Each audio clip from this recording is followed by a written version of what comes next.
Item ಯಾವುದೇ ಇರಲಿ try ಮಾಡಿ ಆಚಿ ಚಿಕನ್ ಮಸಾಲಾ. ನಮ್ಮ ರಾಜ್ಯದಲ್ಲಿ ಹೆಚ್ಚಿನದಾಗಿ ಕಾವು ಪಡ್ಕೊಳ್ತಾ ಇರೋದೇನಪ್ಪಾ ಅಂದ್ರೆ ಬೈ ಎಲೆಕ್ಷನ್.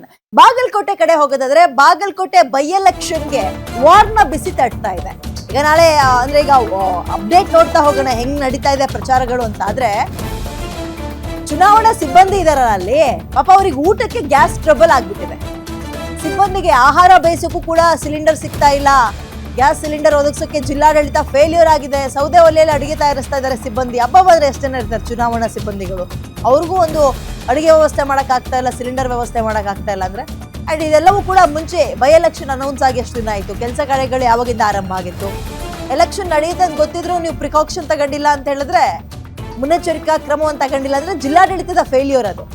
ಸೌದೆ ಒಲೆಯಲ್ಲಿ ಅಡುಗೆ ಮಾಡ್ತಾ ಇದ್ದಾರಂತೆ, ಏನೋ ಒಟ್ಟು ಉಪವಾಸ ಕೆಡೋಬೇಡಿ ಅಷ್ಟೇ, ಅಡುಗೆ ಮಾಡ್ಕೊಡಿ. ಅಲ್ಲಿ ನೋಡಿ, ಅಲ್ಲಿ ಸೌದೆ ಒಲೆಯನ್ನು ಇಟ್ಟು ಇಡ್ಕೆ ಇಟ್ಟು ಸೌದೆ ಇಟ್ಟು ಅಡುಗೆ ಬೇಯಿಸ್ತಾ ಇದ್ದಾರೆ. ಒಂದೆರಡು ಸಿಲಿಂಡರ್ ಒದಗಿಸೋಕ್ಕಾಗ್ಲಿಲ್ವಾ ಜಿಲ್ಲಾಡಳಿತಕ್ಕೆ? ಕಮರ್ಷಿಯಲ್ ಏನು ಕಂಪ್ಲೀಟ್ ಆಗಿ ಬಂದಾಗಿಲ್ವಲ್ಲ, ಸ್ವಲ್ಪ ಸ್ವಲ್ಪ ಫ್ರೀ ಬಿಡ್ತಾ ಇದ್ದಾರೆ ಇವಾಗ. ಮುಂಚೆ ಅಷ್ಟು ಟೈಟ್ ಇಲ್ಲ. ಈಗ ಹೆಂಗಾಗ್ತಿದೆ, ಒಂದು ಎಕ್ಸಾಂಪಲ್, ಒಂದು ಬಿಸ್ನೆಸ್ ನಡೀತಾ ಇದೆ, ಒಂದು 500 ಬೇಕು ವಾರಕ್ಕೆ ಅಂದರೆ 500 ಒದಗಿಸೋಕ್ಕಾಗಲಿಲ್ಲ ಅಂದರೆ 150ರಿಂದ 200 ಸಿಲಿಂಡರ್ ಒದಗಿಸ್ತಾ ಇದ್ದಾರೆ. ಹಂಗಿದಾಗ ಎಲೆಕ್ಷನ್ ತುಂಬಾ ಮ್ಯಾಂಡೇಟರಿ. ಇಲ್ಲಿಗೆ ಎಚ್ಚರಿಕೆಯನ್ನು ವಹಿಸಬೇಕಿತ್ತು ಜಿಲ್ಲಾಡಳಿತ.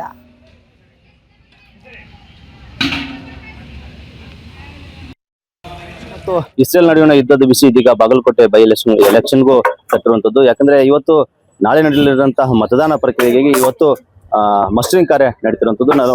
ನಾನಿದೀಗ ಬಾಗಲಕೋಟೆಯ ನವನಗರದಲ್ಲಿರುವಂತಹ 43ನೇ ಸೆಕ್ಟರ್ನಲ್ಲಿರುವಂತಹ ಫಸ್ಟ್ ಗ್ರೇಡ್ ಕಾಲೇಜ್ನಲ್ಲಿ ನಾನಿರುವಂತದ್ದು, ಸರ್ಕಾರಿ ಫಸ್ಟ್ ಗ್ರೇಡ್ ಕಾಲೇಜ್ ಇದು. ಇಲ್ಲಿ ನೋಡ್ತಿರ್ಬಹುದು, ಈಗಾಗಲೇ ಮಸ್ಟರಿಂಗ್ ಕಾರ್ಯಕ್ಕೆ ಈಗಾಗಲೇ ಆಗಮಿಸಿದಂತಹ ಮತದಾನದ ಸಿಬ್ಬಂದಿಗೆ ಊಟದ ತಯಾರಿಕೆ ಕಾರ್ಯ ನಡೀತಿದೆ. ಈ ಊಟದ ತಯಾರಿಕೆ ಕಾರ್ಯಕ್ಕೆ ಏನಂದ್ರೆ ಸಿಲಿಂಡರ್ ಅಭಾವ ಸೃಷ್ಟಿಯಾಗಿರುವಂತದ್ದು. ಹೀಗಾಗಿ ಆ ಅಭಾವದ ಹಿನ್ನೆಲೆಯಲ್ಲಿ ಈಗ ಕಟ್ಟಿಗೆ ಮೂಲಕ ಇಲ್ಲಿ ಆ ಮತಗಟ್ಟೆಗೆ ತೆರಳಿದಂತಹ ಸಿಬ್ಬಂದಿಗಳಿಗೆ ಊಟದ ವ್ಯವಸ್ಥೆಯನ್ನ ಕಟ್ಟಿಗೆ ಮೂಲಕ ಮಾಡ್ತಿರುವಂತದ್ದು. ಸುಮಾರು 5ರಿಂದ 6 ಒಲೆಗಳನ್ನ ಹೂಡಿ ಇಲ್ಲಿ ಮತದಾನ ಸಿಬ್ಬಂದಿಗೆ ಕಟ್ಟಿಗೆ ಮೂಲಕ ಬೆಳಗಿನ ಉಪಹಾರ ಮತ್ತು ಮಧ್ಯಾಹ್ನದ ಊಟವನ್ನು ಕೂಡ ಇಲ್ಲಿ ಅಡಿಗೆ ತಯಾರಿಕರು ಮಾಡ್ತಾ ಇರುವಂತ ಕೆಲಸ ನಡೀತಾ ಇರುವಂತದ್ದು.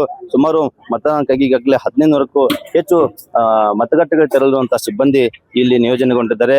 ಅದರಂತೆ ಪೊಲೀಸ್ ಭದ್ರತೆಗೆ ಪೊಲೀಸರು ಕೂಡ ನಿಯೋಜನೆಗೊಂಡಿರುವಂತದ್ದು. ಅಲ್ಲದೆ ಗೃಹ ರಕ್ಷಕ ದಳ ಸಿಬ್ಬಂದಿ ಕೂಡ ಇಲ್ಲಿ ನಿಯೋಜನೆಗೊಂಡಿದ್ದಾರೆ. ಸುಮಾರು 4ರಿಂದ 5 ಸಾವಿರಷ್ಟು ಸಿಬ್ಬಂದಿಗೆ ಇಲ್ಲಿ ಊಟದ ತಯಾರಿಕೆ ಕಾರ್ಯ ನಡೀತಿರುವಂತದ್ದು. ನೀವು ನೋಡ್ತಾ ಇರುವ ದೃಶ್ಯಗಳಲ್ಲಿ ಈಗಾಗಲೇ ಊಟದ ಏನು ತಯಾರಿಕಾ ಪ್ರಕ್ರಿಯೆಯಲ್ಲಿ ಮಹಿಳೆಯರು ಕೂಡ ಸಾಕಷ್ಟು ಅಡುಗೆ ತಯಾರಿಕೆ ಕಾರ್ಯದಲ್ಲಿ ತೊಡಗಿದ್ದಾರೆ. ಇದಲ್ಲದೆ ಕಟ್ಟಿಗೆ ಮೂಲಕ ಏನು ಊಟವನ್ನ ಅಡಿಗೆ ತಯಾರಿಕೆಯನ್ನು ಮಾಡ್ತಿರುವಂತಹ ದೃಶ್ಯಗಳು ಇಲ್ಲಿ ಕಂಡು ಬರ್ತಿರುವಂತದ್ದು. ಜಿಲ್ಲಾಡಳಿತ ಮತ್ತು ಚುನಾವಣಾ ಆಯೋಗ ಇವರಿಗೆ ಗ್ಯಾಸ್ನ ಪೂರೈಕೆ ಮಾಡುವಲ್ಲಿ ವಿಫಲತೆ ಕಂಡಿದೆ ಅಂತಾನೆ ಹೇಳ್ಬೇಕಾಗುತ್ತೆ. ನಮ್ಮ ಜೊತೆಗೆ ಇದೀಗ ಅಡಿಗೆ ತಯಾರಕ ಆದಂತ ಸಿಬ್ಬಂದಿ ನಮ್ಮ ಜೊತೆಗೆ ಅವ್ರಿಗೆ ಕೇಳ್ತಾ ಹೋಗೋಣ. ಸರ್, ಇದೀಗ ನೀವು ಒಲೆಗಳನ್ನ ಹೂಡಿ ಅಡಿಗೆ ತಯಾರಿಕೆ ಮಾಡ್ತಿದ್ದೀರಿ, ಸುಮಾರು ಎಷ್ಟು ಜನರಿಗೆ ತಯಾರು ಮಾಡ್ತಾ ಇದ್ದೀರಿ? ಏನ್ ಸಮಸ್ಯೆ ಆಗ್ತಿದೆ? ಗ್ಯಾಸ್ ಬಂದಿಲ್ವಾ ನಿಮ್ಗೆ? 6000 ಮಂದಿದ ಅಡಿಗೆ ಐತಿ ಸರ್. ಗ್ಯಾಸ್ ಸಿಕ್ಕದಲ್ಲ, ಬರೀ ಆಶ್ವಾಸನ ಕೊಡಕತ್ತಾರೆ ಸರ್. ಅದಕ್ಕೆ ಗ್ಯಾಸ್ ಸಿಕ್ಕದಲ್ಲ, ಬರೀ ಅದಕ್ಕೆ ಕಟ್ಟಿಗೆ ಮ್ಯಾಗ ಮಾಡಾಕತ್ತೀವಿ. ಬಹಳ ಕಷ್ಟದಿಂದ ಮಾಡಾಕತ್ತೀವಿ. ಅಧಿಕಾರಿಗಳು ಮತ್ತೆ ಗ್ಯಾಸ್ ಸಮರ್ಪಕವಾಗಿ ಪೂರೈಕೆ ಆಕತ್ತಂತ ಹೇಳ್ತಾರ, ನಿಮ್ಗೆ ಗ್ಯಾಸ್ ಬಂದಿಲ್ಲ ಅಂತ ನೀವು ಹೇಳ್ತಿರಲ್ಲ? ಅದು ಬರೀ ಆಶ್ವಾಸನ ಕೊಡಾಕತ್ತಾರೆ. ಈಗ ಬರ್ತಾವ, ಆಗ ಬರ್ತಾವ, ಈಗ ಬರ್ತಾವ, ಆಗ ಬರ್ತಾವ ಅಂತೇಳಿ. ಒಟ್ಟು ಒಂದ್ ಗ್ಯಾಸ್ ಸಿಲಿಂಡರ್ ಬಂದಿಲ್ಲ ಸರ್, ಅಷ್ಟೇ. ಈಗ ನಿಮ್ಗ ಅಡಿಗೆ ಮಾಡಕ್ಕೆ ಹೇಳಿದ್ಮೇಲೆ ಗ್ಯಾಸ್ ಪೂರೈಕೆ ಮಾಡ್ಲಿಲ್ಲ ಅಧಿಕಾರಿಗಳು ಯಾರು? ಇಲ್ಲ ಸರ್, ಯಾರು ಮಾಡಿದ್ರು? ಈಗ ಜಿಲ್ಲಾಡಳಿತದವ್ರು ಏನ್ ಹೇಳ್ತಾರೆ ನಿಮ್ಗೆ? ಗ್ಯಾಸ್ ಇಲ್ಲ ಅಂತ ಹೇಳಿದ್ರೆ ನಾ ಕಟ್ಟಿಗೆ ಮೂಲಕ ಮಾಡ್ಬೇಕಂತ ಹೇಳಿದ್ರೆ ನಿಮ್ಗೆ ಗ್ಯಾಸ್ ಮ್ಯಾಗ ಮಾಡ್ರಿ ಅಂತ ಹೇಳಿದ್ರು. ಗ್ಯಾಸ್ ಬಂದಿಲ್ಲ, ಏನ್ ಮಾಡ್ಬೇಕು ಅಂತ ಕಟ್ಟಿಗೆ ಯೂಸ್ ಮಾಡಿವಿ ಸರ್. ಸುಮಾರು ಎಷ್ಟು ಜನರಿಗೆ ಇಲ್ಲಿ ಇವತ್ತು ಅಡಿಗೆ ಮಾಡ್ತಿದ್ದೀರಿ ಸಿಬ್ಬಂದಿಗಳಿಗೆ? 6000ರಿಂದ 7000. ಎಷ್ಟು ಹೈರಾಣ ಆಗತ್ತೆ ಅಂತ ನಿಮ್ಗೆ? ಗ್ಯಾಸ್ ಮೇಲೆ ಆದ್ರೆ ಇದಾಗ್ತಿತ್ತು, ಇಲ್ಲಿ ಒಲಿ ಓಡಿ ಮಾಡೋದು ಎಷ್ಟು ಹೈರಾಣ ಆಗತ್ತೆ ಅಂತ ನಿಮ್ಗೆ? ಬಹಳ ಹೈರಾಣಿ ಸರ್, ಬಹಳ ಕಷ್ಟ ಐತೆ. ಬಿಸಿಲು ಮ್ಯಾಗ ಬಿಸಿಲು, ಇದು ಒಲಿದು ಮತ್ತೆ ಬಿಸಿಲು, ಬಹಳ ಕಷ್ಟ ಆಗ್ತದೆ. ಬಹಳ ಕಷ್ಟನೇ ಐತಿ.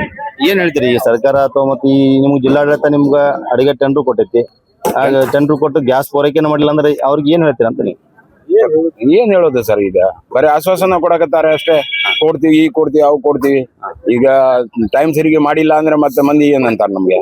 ಅದಕ್ಕೆ ಈಗ ಮುಂದಕ್ಕೆ ಹಂಗ ಇದ್ರೆ ಬಂದ್ ಮಾಡ್ತೀವಿ ಮತ್ತೆ ನಾವು. ಓಕೆ, ಅಷ್ಟೇ ಸರ್.